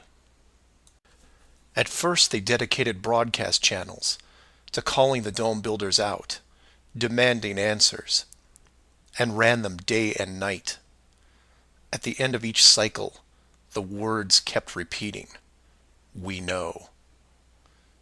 But arrogance ebbs at patience, and their demands were met with silence, which was taken as blatant dismissal. This fueled their ambition even more. The people withdrew all their efforts from breaching the outer barrier and formed a new plan. If the creators were not going to submit, then they would build a bridge and meet them at the gates. So a building was designed, but to call it a building was to call the pyramids a sand castle. It was the greatest structure ever conceived, at least to them. It was to be over 30 miles wide and hundreds of miles high, enough to reach the dome ceiling itself, where they would meet the builders face to face. They abandoned nature completely and pushed aside ecologic systems to accomplish their goal. They cannibalized entire mountain ranges, which they used to admire and love, to acquire the raw material for the awesome structure. The work crews built with flawless precision, and it was obvious that it was going to succeed. A bridge to the edge of the sky itself. The work would only pause long enough for the mighty armies below to look up and yell, "We come for you," so loudly that on a clear day you could actually feel the dome shake. And the creators, faced with their first great challenge, decided to start again. And the people were changed, their language fragmented so that the builders couldn't continue. The tower was dismantled, their technology removed and forgotten, and the people scattered. A new group was introduced to the dome, divided in every way imaginable, so that unity was next to impossible, and everything slowed down. Languages evolved and devolved into other dialects, and the languages produced text, which produced different forms of culture, and some amazing things began to happen, the most important of which was the arts. The dome builders saw the artistic pool develop into several distinct forms. Everything drawn in any medium on a flat surface. Everything molded that took on a three-dimensional shape. Everything that produced music. All things that make up the human form and motion. And all the written works. Pictures, sculptures, music, dance, literature, the arts. Driven by passion, it is the very essence of what is good in humanity. Once this was recognized, all dome methods put in place were to cultivate and enhance this process. Land masses were adjusted with geology and temperature to support every kind of terrain, with mountains, rivers, oceans, plains, forests, jungles, deserts, all of it stunning, all of it stimulating the human mind, nourishing it. And the modifications continued, with seemingly endless shades of weather. The sky was overhauled, a moon added, and layers upon layers upon layers of stars, so that one day, when the people were able to see further than their own eyes, there would still be something new to see. And the arts flourished, but there was a cost. The languages and division of cultures had put the population at odds, and wars were raging at regular intervals. The dome builders debated if the price was too high. Plans were drawn up to make more changes, until they noticed that the arts thrived even through the worst of conflicts, producing grace and beauty despite their burning world. It was wonderful and terrible at the same time, and the debate outside the barrier continued to intensify until a majority spoke out and said, "This world is a creative force, and we must see what it leads to. The barrier must be hidden at all costs." So the globe model was put into the population, and both science and religion adapted to it. The arts grabbed onto it like a new drug, the creative minds of the world exploding with new concepts. Their universe was now infinite, and the rules changed. Science then led to science fiction, which opened up everything else. Books, pictures, sculptures, dance, and music, all reaching deep into space, decade after decade of wonderful possibilities, rising above the ashes that were at their feet. And it's not just the artists, it's everyone. You affect others, who affect others, who inspire others, who build it, paint it, sculpt it, sing it, who then put it up on a pedestal and hold it under the light and say, this is a piece of who we are. And for every one of them, there are hundreds of others who, for whatever reason, were unable to express the songs and images and stories that are in their heads. Imagination is far more important than knowledge because it is limitless. It is your shield, your sword against the cruelty of destructive forces. There are those right now who live in chaos, whose life is surrounded by a swirling nightmare from which they think they'll never escape. These are the true warriors of the world, and they are far braver than me. I am humbled by those who suffer the most. Know that mountains were built for you. Oceans were built for you. All of this was built for you, your struggles and your trials by fire. It may be today, it may be tomorrow, but one day the curtain will close and this stage will be struck. And when the dust settles, no matter where you are right now, you'll see the big picture and have new eyes, and you will be shown what wonder really is. And as you leave this most magnificent of theaters, heading towards the next, my hope is that you'll pause, look back at the stage and say, I was actually in it, you know, right there in the thick of things, and it was a sight to see. Because it really is a hell of a ride. Imagine what the next one will be like. Astronauts to the moon. Earth Clues Part 9, The Magic Show. This is part of a series of clues that can help you get your head around both the design of the flat Earth system we live in and who has been involved in the deception to hide it from you. This flat Earth perspective initially started out as a problem-solving exercise that was going to be built into Clue 7, otherwise known as the Long Haul. But after some research and a little patience, it has evolved into something that warranted its own section, and is a perfect example of good things come to those who wait. So emails and phone calls have been coming in, almost all of them positive. Several people from around the world commented on the southern plane routes. They said that while 95% of the long routes in that hemisphere were connections, which in itself raises red flags, there were a few pesky non-stops that seemed to contradict the overall logic. The question then posed to me was obviously, are they real flights? Could they be put there to throw the Flat Earth group off?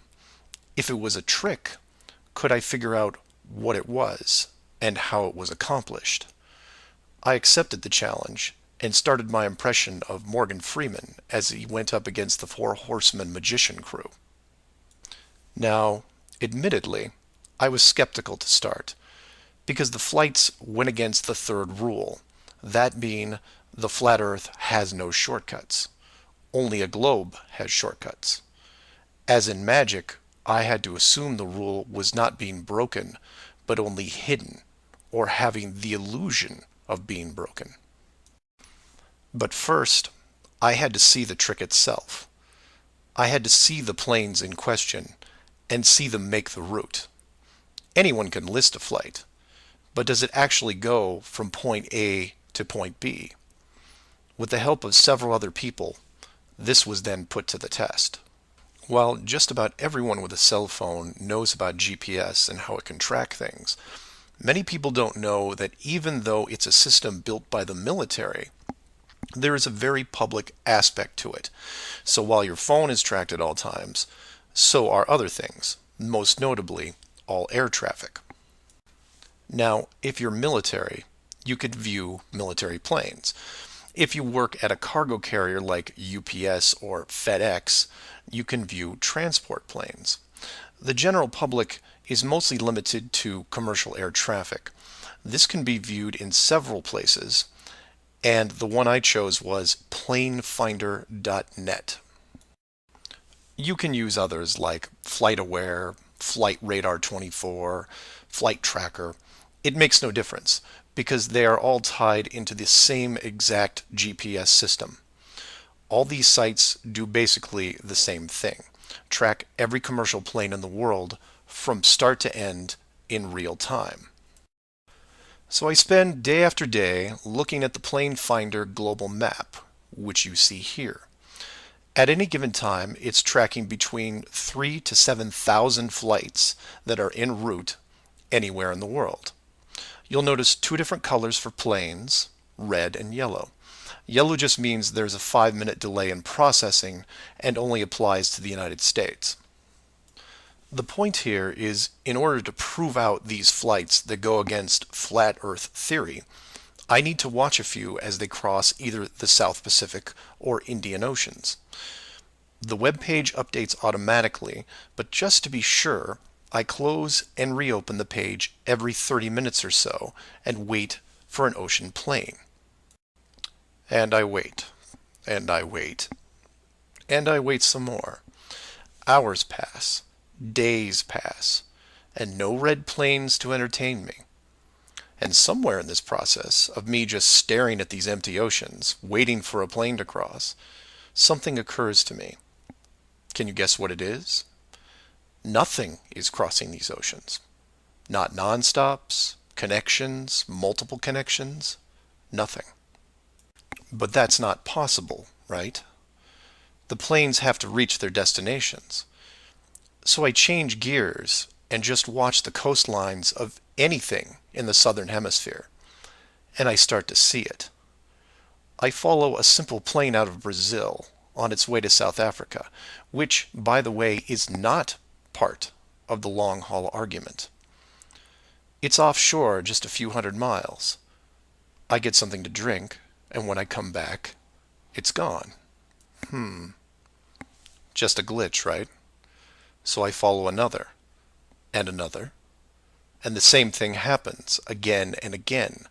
Once the plane reaches an imaginary line in the water, GPS makes it disappear. Then a friend who is also working on this problem sends me some links, which I've included in the description. I encourage you to take a look at them. At first, they don't seem like much, just an average flight log showing speed, altitude, locations, things you could expect. Then you scroll down to about 3:30 in the morning, and the location drops away and is replaced by either the word approximate or the word estimated.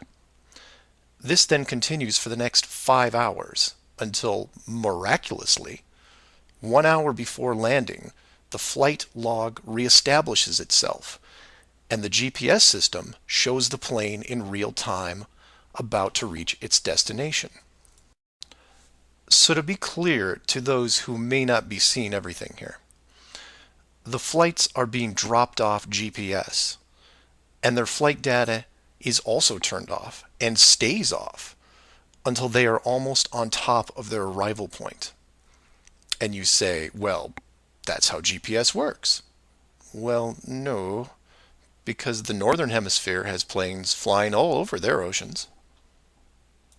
And then you say that maybe it's a localized southern hemisphere thing. And I say, then why are all the flights over or near land perfectly tracked? Furthermore, this is a US-based system, with Americans flying on vacation every single day. You're telling me that those people aren't going to be tracked? In addition, the Vanishing Plane Act is happening to not only the South Pacific and Indian Oceans, which I would expect, but also the South Atlantic, which isn't part of the flat Earth argument. There are a bunch of flights that cross this relatively small ocean between South America and Africa, and every one of the planes is hidden shortly after takeoff.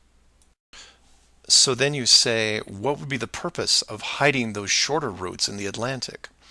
It's because of something I didn't see right away. If you hide one flight, you have to hide them all. Showing the GPS routes in the Atlantic, but leaving out the Pacific and Indian Oceans would raise different questions. So the logic here, despite being very sneaky, is sound.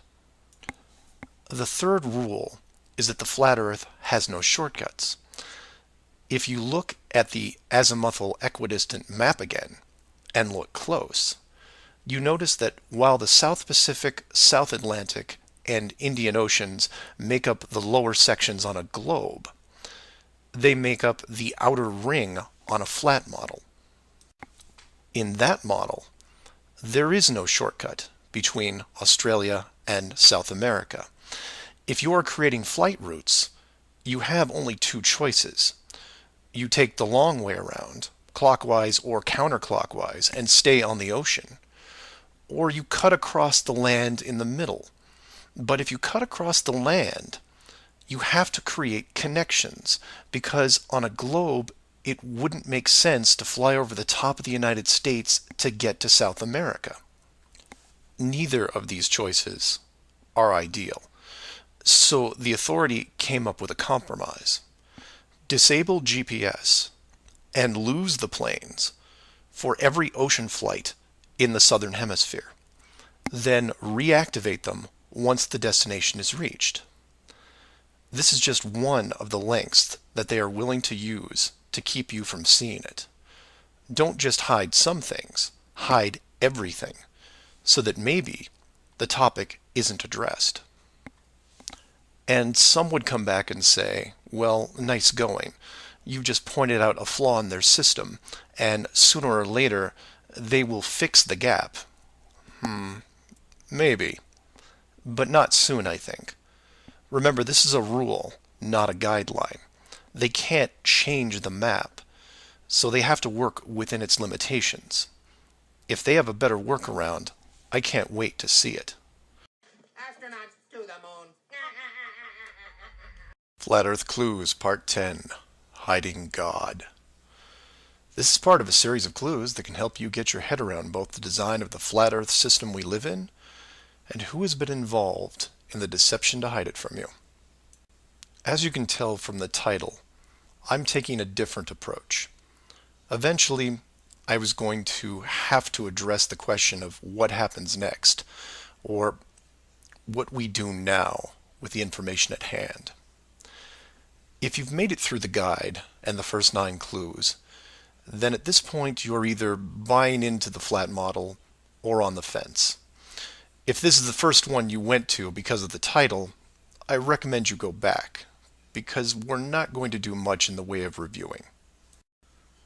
But if you're still with me, then you would agree that 1, the world you've been taught has been kept from you, and 2, one way or another, you would like to prove this out. So how is this possible?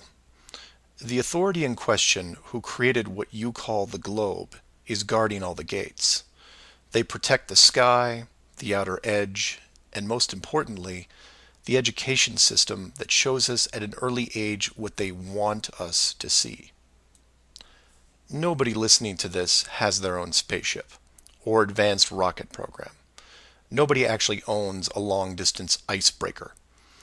And while some of you may have a private plane, I wouldn't recommend testing a military barrier that technically doesn't exist. But then again, you have to remember that this is not the story of David and Goliath. The hidden world was never going to be sustainable forever.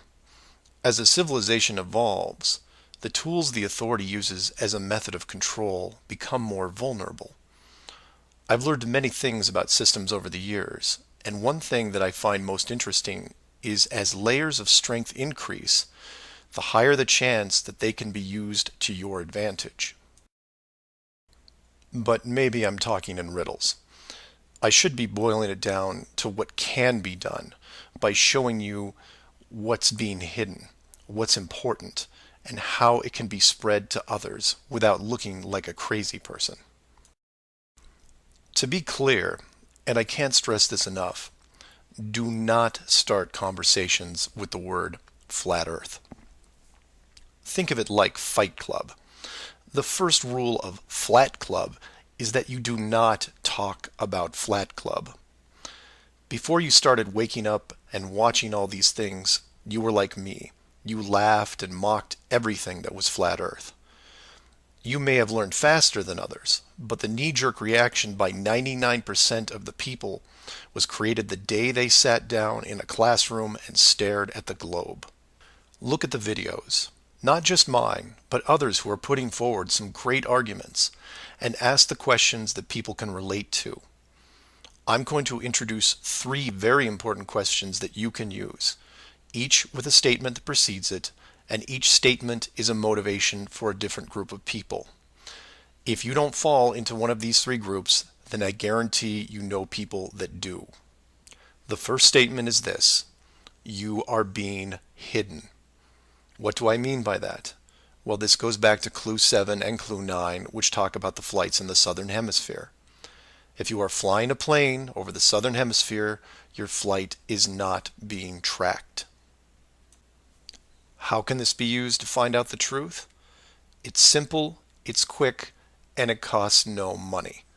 No matter what country you live in, send a quick note to your local, state, or federal representative and ask them this question: why are citizens of our country flying over oceans without the safety net of the GPS system? And remind them that GPS stands for global, not partial. Without GPS, anything could happen to your plane and no one knows where you are.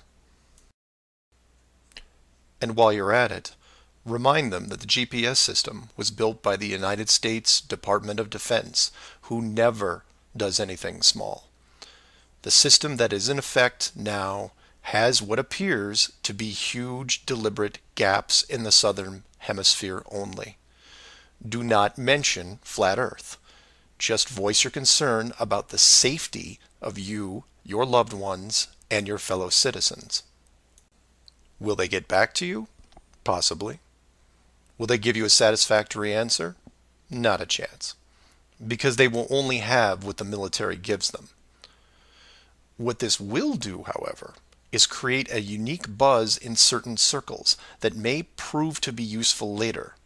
The more politicians or high-ranking officials you contact, the greater the noise. The motivation here, as you can tell, is general public concern. The second statement is this: wealth is being hidden. What do I mean by that? Goes back to Clue 2 and every other mention regarding Antarctica. In 1954, it was announced on national television that the continent was just millions of miles of rich energy resources. And by 1959, it was sealed off like Area 51. How can this be used to find out the truth? By contacting anyone you know in either the petroleum, natural gas, or mineral industry. This means ExxonMobil, British Petroleum, Royal Dutch Shell, Chevron, ConocoPhillips, BHP Billiton, Rio Tinto, Glencore, Anglo American, and there are many others. Find anyone in these companies and make inquiries about their prospects in Antarctica. Send them the link to the Admiral Byrd interview and ask them why, if there are no environmental conflicts regarding oil, gas, or mining, why aren't they allowed to even petition the idea, even when the world's energy resources are dwindling more every day? Put the sound of money in their ear. They may not be able to break through the decades of red tape laid out in front of them, but it will create a buzz from a different side, the motivation of greed, and of pristine resources just begging to be harvested. And finally, to preface the third statement, I need to thank all the people who have sent me stacks and stacks of biblical scripture, asking me to stop dancing around the title of the flat model and call the structure what it really is. And you know, they have a point. I have put myself at a distance because I want to reach people who are outside of religious faith and even outside of general conspiracies. But for all those spiritual groups who have contacted me, I can now, however, say with conviction that this third statement is this: they are hiding God. Despite what labels I put on the flat model structure, the oldest names are from the oldest texts, one of those being called the firmament. If the firmament was indeed discovered in 1956 and it was deliberately hidden, then the ruling authority not only hid the structure, but evidence of the builders. And by builders, I mean creators, and by that, I mean what people define as God. Hiding God could be considered one of the worst ideas of all time. And if you are a person of great or small faith, you have a vested interest in any evidence that would solidify and vindicate your years of dedicated service. If a structure was found that had, for all intents and purposes, the handprint of God on it, then the ruling authority has no right to keep it from you. There are billions of people on this world who have personally dealt with the concept of God and would like to know for sure if these beliefs are well placed. Or, in short, you want to know the meaning of life. It's out there, and it's been hidden from you. Your motivation is clear. Go to your church leaders, your congregation, and tell them science probably found evidence of God in 1956 and decided to keep it a secret. If you know people of religious power, send this up the ladder. Get the word out and see what comes back. Between these three statements and questions, people will talk to people who will talk with others and eventually reach someone who knows. This isn't a grassroots or groundswell movement that takes a long time, because the system that has been used to mold and control you these past years has been based on speed, and by that I mean real time. All it takes is a single video, a memorandum, one whistleblower, one key person, and everything changes, not in months or weeks or days, but hours. And in those hours, everything changes because of the speed. People all over the world wake up and look at the sky with new eyes, and things start to get better. One person, that's all it takes. One person to come forward and share what has been hidden for so long. Maybe someone who is tired of all the games. Maybe someone who has gone year after year burdened by such a heavy secret. Maybe you, who are listening right now, who is looking for a reason to come forward. This is it. And if you don't want to walk into the light and be the hero, I understand. But if you can't, for whatever reason, then be anonymous. Share the message and help us make this world better, because it can be better. For everyone else, give this person an opening. Give them the opportunity and give them the support they need to help reclaim what's left of our civilization, because we need it now more than ever. I will keep spreading the word for as long as I can, in hopes that everyone that hears it starts seeing things with new eyes. And I encourage each of you to do the same. And maybe one day we will learn to treat others better than we treat ourselves. Astronauts to the moon. Flat Earth Clues, Part 11, Souls in the System. This is part of a series of clues that can help you get your head around both the design of the flat Earth system we live in and who has been involved in the deception to hide it from you. This clue looks into the recent past, or more specifically, an odd but interesting piece of conspiracy lore. What I hope to show here is an example of how an enclosed system, once revealed, can change the world very quickly and in ways you may not have realized. To start, we need to go back a little ways to a controversial 2004 documentary called Astronauts Gone Wild. For those of you who missed this strange little gem, the summary is this. The producer-director Bart Winfield Sibrel went out to prove that all the moon landings were elaborate hoaxes. To do this, he set up interviews with the Apollo astronauts, giving them the impression that the interview was just routine. He then produced a Bible and asked each of the astronauts to swear on the book before the interview started. The interview was then supposed to be a series of detailed technical questions designed to trip up the astronauts. During the process, there was quite a bit of tension and some very uncomfortable moments, including one actual fist fight. Now, I'm not recommending that anyone actually go out and watch this hour-long documentary. For me, the astronauts have had to live with this guilt a long time, and leaving them alone seems like the humane thing to do. What interested me, and moreover what piqued my interest then, wasn't the unoriginal questions the reporter posed, but how the astronauts reacted to the Bible itself. None of the Apollo pilots would put their hand on it and swear that they went to the moon. In fact, most treated the book like it was made of plutonium. This puzzled me for years because it went against the basic rules of any cover-up, one of which is lie about everything. Now, the pilots of the Apollo program had done many interviews over the years, many televised, and had been going through their song and dance without really any instances of contention.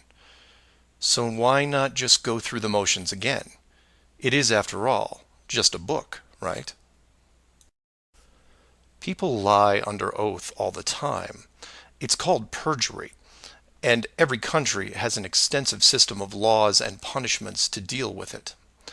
These punishments don't seem to stop the people from committing perjury, and you can read about it almost every day. Furthermore, the astronauts were not in court.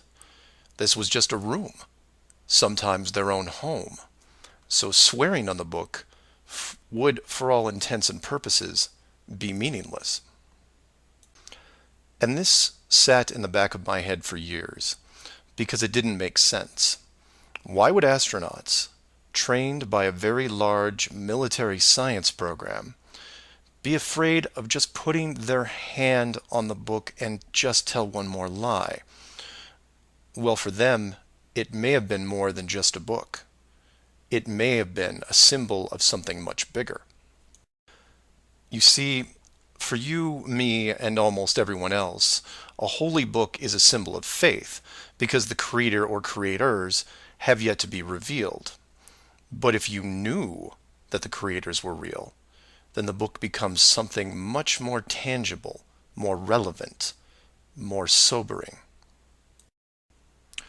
Or, more to the point, the Apollo astronauts would have been let in on the enclosed system during their tenure with NASA, and over the decades, this system created certain truths for these men, one of which is, someone could be watching.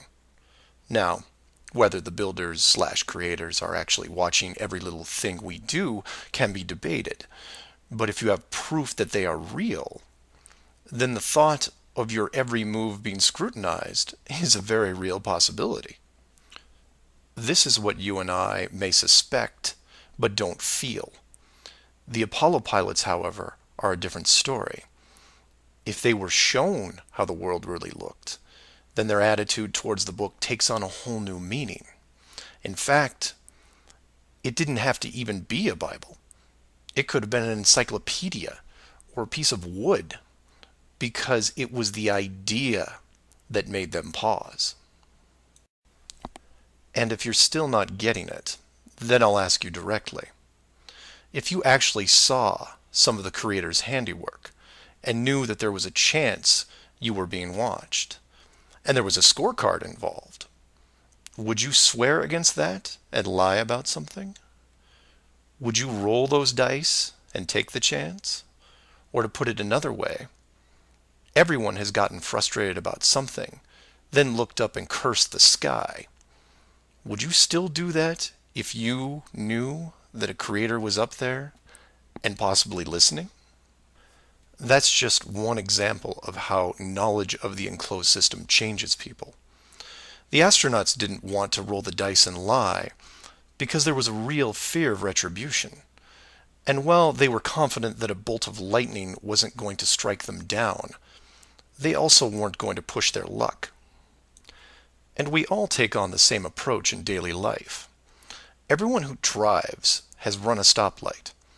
We know when we see the yellow light that it's too far away, so we hit the gas and hope for the best, especially if the traffic is light and we aren't putting anyone in danger. But you take that very same intersection and put a red light camera on it, well, then things change, don't they? Do you hit the gas and roll the dice? Not a chance. You hit the brakes and hope that you can stop in time because you are being watched. You may not be a model driver by any sense of the word, but you understand this rule and this place, and you don't break it. And this one aspect is why I'm pushing so hard to see the enclosed system revealed. Because as a civilization, we seem to be only as good as what we can get away with. This isn't an issue with freedom, it's an issue with doing the right thing. You know that running red lights is a bad idea. The camera is a reminder of that. Imagine all the things that would change for the better if the enclosed system was revealed. Would you lie to hurt someone? Would you rob a bank, commit fraud, or embezzle? Would you steal anything unless your life depended on it? And while people would still get angry and fight, would they maim each other? Would they kill? Would anyone knowingly commit murder? Would you bully or extort people for profit? In fact, knowing that the world was created, would you do anything malicious towards anyone? If the world is not a globe, but instead enclosed, then wars end. Hate crimes end. Maybe not overnight, but quickly. Because you may be, for the first time in your life, actually accountable for your actions. You realize now that you are a very real soul in this enclosed system, and you have a responsibility towards your fellow man, one that can be boiled down into one simple rule: treat others better than you treat yourself. This is why it's so important to show the world as it really is. This is why I am asking the authority itself to open the door and let this secret come through. You've kept this hidden for too long, and the people who live here with you have been through enough. This isn't about money or power anymore. It's about our very souls, the essence of who we are. Wealth and titles don't define your heart. Hiding the entire world may have seemed like a good idea at the time, but we have gone way beyond that. Have you actually seen our home recently? This needs to be fixed, and it needs to be now. The people won't forget the deception, but they will forgive you for it, because a truth like this will make them more noble, something we should have been since the beginning. So do your own research, and always, always ask questions.